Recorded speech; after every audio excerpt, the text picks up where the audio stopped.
என்னம்மா மருந்து குடிக்க மாட்டேன்னு சொல்லுது உன் மவ. என்னத்த செய்யறது, வாயில இருந்து நுரையா தள்ளுது வேற. ஏ ஜோதி ஜோதி மருந்து குடிடி, உன் உயிருக்கு ஏதாவது ஆயிட போகுதுடி. ஐயோ இப்படிதான் விஷத்தை குடிச்சிட்டியாடி. எனக்கு எதுவும் வேணாம்மா. பாண்டி மாமா, பாண்டி மாமா. லட்சுமி, ஜோதி என்னாச்சு? ஐயோ புள்ள என்ன இப்படி கிடக்குது, என்னாச்சு லட்சுமி? வாங்க மதனி வாங்க. அண்ணே வானே, உன் மருமகளை பாருனே எப்படி விஷத்தை குடிச்சிட்டு படுத்து கிடக்குறானு. உயிருக்கு போராடிட்டு இருக்கா. என்ன ஜோதி, என்ன பண்ணி வச்சிருக்க? லட்சுமி என்னமா ஆச்சு? எதுக்கு விஷத்தை குடிச்சா ஜோதி?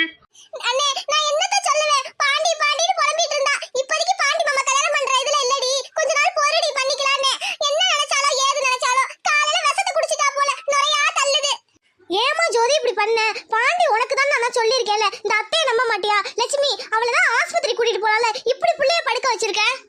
ஆமா லட்சுமி, உடனே தூக்கு, நான் கார் கொண்டு வந்திருக்கேன், ஆஸ்பத்திரியில போய் சேர்ப்போம்.